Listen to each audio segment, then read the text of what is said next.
안녕하세요. 다산에드 전병칠 원장입니다. 자, 이번 시간에는 저희가 전기 기능장 시험 문제가 어떻게 출제되는지, 즉 전기 기능장 시험지가 어떤 유형으로 나오게 되는지 여러분과 함께 알아보도록 하겠습니다. 여기 지금 여러분께서 보시는 시험지는 이제 실제 시험지는 아니고요. 자, 이 시험지를 그냥 복원한, 제가 이미 회로를 만들어서 복원한 문제입니다. 특별 연습 문제라고 되어 있는데 연습 문제를 저희가 인쇄를 해서 가급적 실제 시험지와 같게 비슷한 용지예요. 그렇죠? A4 용지가 아니라 실제 저희가 시험지와 비슷한 용지로 인쇄를 해서 여러분들의 이해를 돕는 데 사용되기 위해서 만든 것입니다. 한번 실제 시험지가 어떻게 구성이 되어 있는지 그런 것을 이 종이를 통해서 한번 보도록 하죠. 자, 일단 여러분 전기 기능장 시험 문제는 여러 장으로 되어 있습니다. 보세요. 아주 장수가 많죠. 자, 그런데 첫 번째 장을 보게 되면은요. 첫 번째 장은 작업 시험 시간 총 5시간이고 일과제는 PLC죠. PLC가 2시간이라고 하는 것을 알려주고 그리고 연장 시간은 없다고 하는 것도 표기가 되어 있네요. 자, 그래서 이렇게 시험 시간을 알려주는 내용이 하나 있고요. 과제명도 나와 있게 됩니다. 과제명은 이것은 임의대로 저희가 회로가 만든 거고요. 그 다음에 PLC의 이제 요구사항 어떻게 요구를 하게 되는지, PLC를 할 때 어떤 PLC를 써야 되는지, 그 다음에 뭐 노이즈 방지 대책 같은 것을 세워야 되는지, 그 다음에 PLC 입출력 단자를 어떻게 해야 되는지 이런 PLC에 관련된 요구사항 내용들이 있습니다. 이 밑에를 보시게 되면은 PLC에 뭐 작업이 끝난 다음에 어떻게 이 과제를 시작해야 되는지 이런 얘기도 있고요. 그 다음에 이제 전기 공사에 대한 내용도 있게 되죠. 그렇죠? 전기 공사에서 배관, P관, 그 다음 플렉시블관, 그 다음에 덕트 어떻게 사용되는지도 볼 수 있습니다. 자, 그 다음은 동작사항이에요. 동작사항이라고 하는 거는 시퀀스 프로그램이 어떻게 동작이 되게 되는지, 자, 여기 이제 이렇게 시퀀스 프로그램이 나와 있고, 자, 이 회로는 이제 수동이랑 자동 동작으로 나눠져 있게 되는데 수동과 자동 동작에 따른 특이사항을 또 보여주고 있습니다. 그래서 시퀀스와 함께 PLC가 어떻게 동작되는지 이런 동작사항이 또 나와 있는 도면이 있게 되죠. 그 다음에 이제 밑에를 보시게 되면은 수험자 유의사항이라고 되어 있죠. 수험자가 이제 어떤 걸 지켜야 되는지, 조금만 틀리게 되더라도 전기 기능장은 실격당하는 경우가 많아요. 이거는 좀 너무 아쉽고 사실 좀 개선돼야 될 문제예요. 이제 산업인력공단에서도 좀 개선돼야 될 문제인데, 예를 들어 뭐 커버를 조금 덜 끼웠다거나 아니면은 뭐 인출선에 대해서 조금 잘못했다거나 뭐 이런 것 때문에 그것이 정식으로 여기 나와 있지 않는데도 불구하게 되고 수험생들을 조금 부당하다고 해야 될까요? 약간 부당하게 실격되는 경우가 있게 되는데, 아무튼 그런 뭐 실격 사유에 대한 것들이 이렇게 나와 있게 됩니다. 그래서 어떻게 해야 되는지, 뭐 곡률 반지름 6배, 전선은 어떻게 써야 되는지, 색깔은 어떻게 해야 되는지, 그 다음에 입력 즉 단자는 어떻게 해야 되는지, 뭐 그런 것들이 쭉 이렇게 내용에 나와 있게 되죠. 자, 여기 오른쪽 보시게 되면은 꽤 깁니다. 꽤 길게 돼서 한 23번 정도, 이 정도까지 쭉 유의사항이 나와 있게 되니까 시험 전에 반드시 문제 받게 되면은요, 재료 같은 것도 보시면서 여러분이 여기 유의사항에 어떤 내용들이 있는지 형광펜 같은 걸로 표기를 하면서 보셔야 합니다. 이거 주의 안 하시고 그 다음에 감독관이 이야기하는 거 특이사항 안 들으시고 예를 들어 단자대라든지 아니면은 릴레이 베이스 같은 거 볼트 풀다가 나중에 중요한 거 혼자만 못 들어서 실격되는 경우가 많아요. 그래서 이런 거 한번 꼭 읽어보는 여러분들이 기회를 가지셔야 됩니다. 자, 그 다음에는 이제 본격적으로 우리가 작업할 때 필요한 도면이 있게 되죠.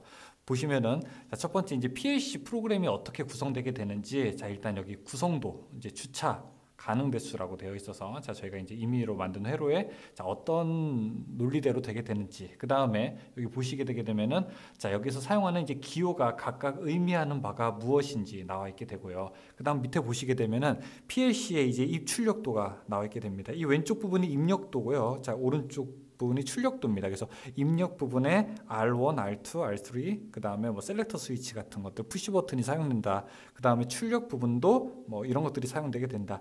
여기에 뭐 특히 뭐 40번, 41, 42 이런 거 표기는 없죠. 왜냐하면은 특정 PLC를 기종을 우리가 지칭하지 않기 때문에 전체적으로 범용 여러 가지 PLC들이 골고루 쓰일 수 있도록 그냥 이렇게 0번부터 7번까지 번호로 배정해 주게 되었습니다. 그런데 PLC가 설령 다르다라고 하더라도 이 순서는 지켜주셔야 돼요. 이 순서는 꼭 지켜주셔야 됩니다.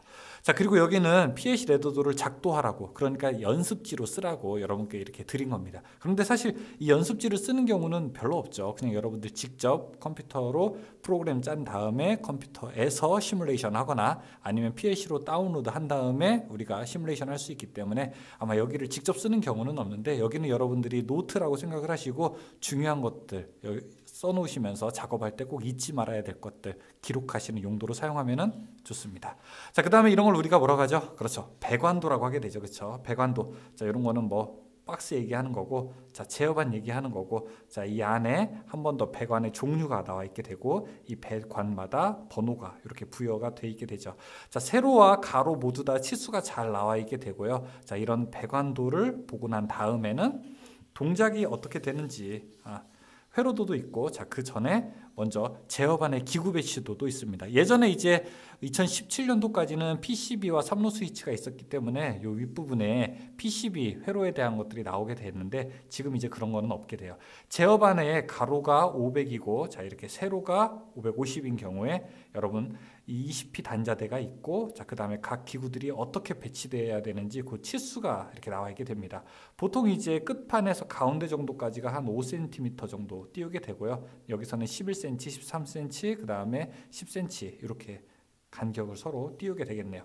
이 범례 잘 보셔야 돼요. 범례에서는 각각 사용하는 기구가 어떤 역할을 하게 되는지, 자, 그 기구에 대한 의미가 부여되게 되고요. 그 다음에 램프나 버튼 같은 경우에는 색깔이 이렇게 주어지게 됩니다. 녹색인지 황색인지 이렇게 색깔이 주어지기 때문에 여러분들이 이 색깔도 꼭 맞춰야 돼요. 예를 들어 RL1, RL2가 적색이라고 되어 있는데 실제로 여러분들이 녹색을 사용했다 그러면 또 실격되게 됩니다. 따라서 이 아래에 있는 범례를 잘 보시고 또 작업을 임하셔야 된다. 그것도 우리가 주의사항으로 말씀드립니다. 자, 그 다음은 회로도가 나와 있죠. 그렇죠. 자, 이렇게 가로로 보시게 되는데, 이 회로도는 여기 주회로가 있게 되고요. 그 다음에 보조 회로를 나타내게 되고, PLC로 가는 전원선도 표기를 해놓게 되었네요. 자, 이렇게 회로도, 시퀀스도가 하나 나와 있게 되고요. 자, 그 다음 페이지는, 자, 이런 경우에는 PLC 프로그램으로 되어 있는 시퀀스도입니다. 이렇게 시퀀스로 나와 있지만 여기서 뭐라고 되어 있냐면은 PLC로, 여기 있는 내용을 PLC로 프로그램하라라고 이렇게 되어 있죠.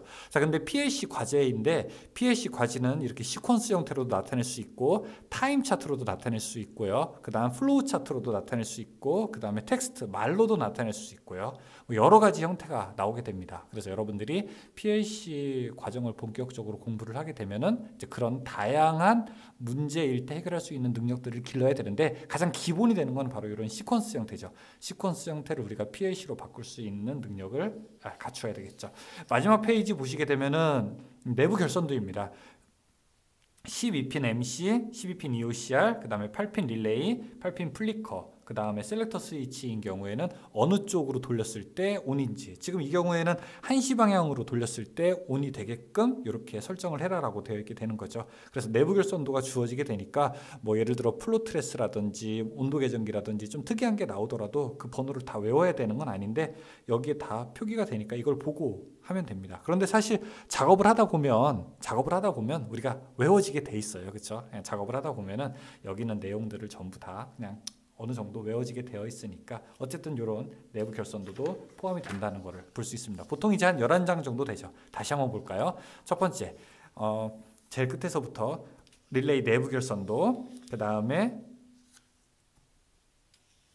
PLC 과제, 그 다음에 시퀀스 과제, 그 다음에 제어반 내부 기구 배치도와 범례, 그 다음에 배관도, 그 다음에 연습지, 그 다음에 PLC의 구성도, 입출력도, 그 다음에 유의사항이 꽤 많아요. 3장, 그 다음에 동작사항, 그 다음에 첫 번째 겉표지, PLC 요구사항과 가장 중심이 되는 내용들 표지로 이렇게 안내를 할 수가 있습니다. 자, 이 과제는 지금 3로 스위치와 PCB가 이제 빠진 상태인데 2018년도부터는 3로 스위치와 PCB가 제외되었기 때문에 그것에 맞게끔 만든 도면입니다. 여러분, 도면 여러 장인데 실제로 작업할 때는 사실 앞에 몇 장 필요 없는 장들이 있어요. 그런 것들은 앞에 처음에만 빨리 보고 빼놓은 다음에 실제 필요한 연습지만 가지고 작업을 하면 되겠죠. 자, 여러분 전기 기능장 시험 어려운 시험입니다. 맞아요. 쉽지 않은 시험이고 해야 될 것도 많죠. 하지만 여러분께서 학습을 하는 과정에서 스스로를 이겨내고 마침내 원하시는 결과 성취하시기를 바라겠습니다. 저는 다산에듀 전병칠 원장이었습니다. 안녕히 계세요.